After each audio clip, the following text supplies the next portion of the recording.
Yes, my name's Renai Searle and I have a lived experience of distress in ED, which is a very fancy way of saying that I've gone to the ED and it's been horribly traumatising, and I have had experiences that basically have made me go, yeah, so the reasons I'm here are totally not worth anything to any of these people, which kind of is not good. So you talked a bit about those experiences. They Yes. included long waits, having nowhere else to go. Long waits, being referred there when the other services you're supposed to contact, crisis support, deem you too much of a risk. ED is the place outside hours that you are referred to, or if you are not already engaged in community mental health or you don't already have community health teams, when you tick too high on a risk register, you are directed to ED.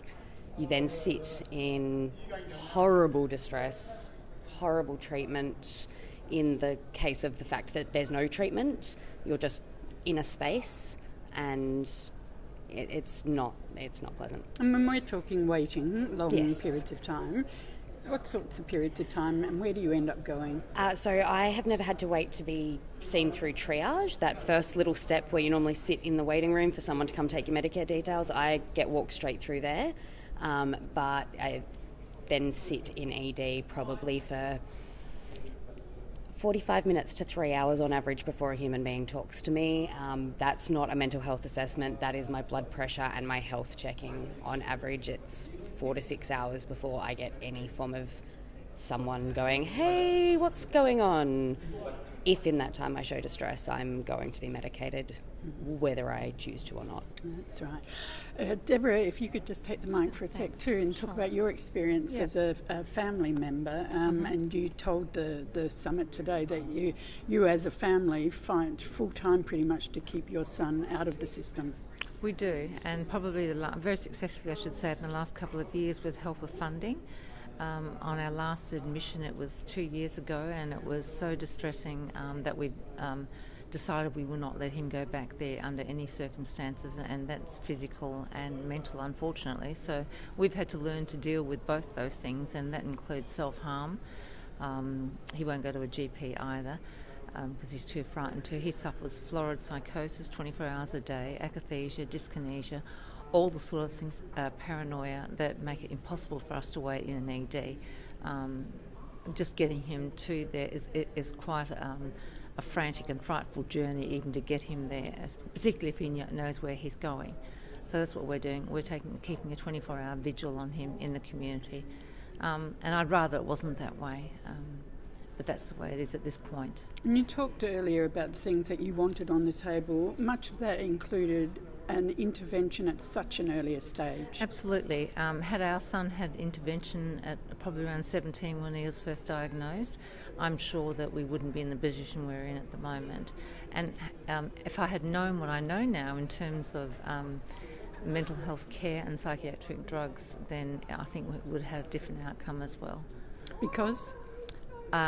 Well, I wouldn't have been looking for a diagnosis for my son, because I think that diagnosis gives the right to medicate or drug, and psychiatric drugs. I have researched in the past couple of years and come to the conclusion there's a real evidence base that there are real direct adverse effects on mental health. Renai, what did you want to put on the table here today for better care? Better care. For me, it's about that person-centred approach. Again, that earlier intervention. I shouldn't have to wait to hit a level of risk to be able to access care.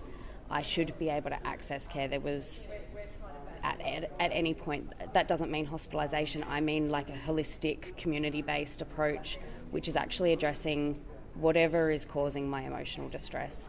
If I need to see a financial planner, there should be somebody who has some form of trauma-informed, is able to do that care around that. That's going to fix my distress. If it's, peer support I need, I'm a big fan of peer support. That should be available. There's so much, but it is that holistic, person-centred approach that I think is needed. I don't think ED is the place for a mental health presentation, and in the cases where that is the only option, I think that we really need to be listening to the voices of the lived experience at how further traumatising those experiences are and looking at ways to minimise the harm we currently cause in those situations. And in terms of assessing the hopes for that in future, you're in the room today with 150 people from across the sector. There was a quite strong representation of people with lived experience, yourselves included as speakers and panellists. What's your takeaway from it? Do you have hope? Yeah, it's always cautiously optimistic is always my phrase. Change is slow, but there's a lot of passionate people in the room, and I'm cautiously optimistic that I've been heard and that I will continue to be so, because social media is great for that. Debra, what about you? I agree with caution, optimism, and I would like to think that there will come a time where there is somewhere that I can take my son in circumstances where I can't cope with him, even if it's on a temporary basis. And I'm quite heartened by today and think that ASIM has done a wonderful job. And yes, I definitely feel heard. So Fantastic. yeah, I'm hoping for good things in the future. Oh, thank you both for talking twice. No worries. Thanks so much.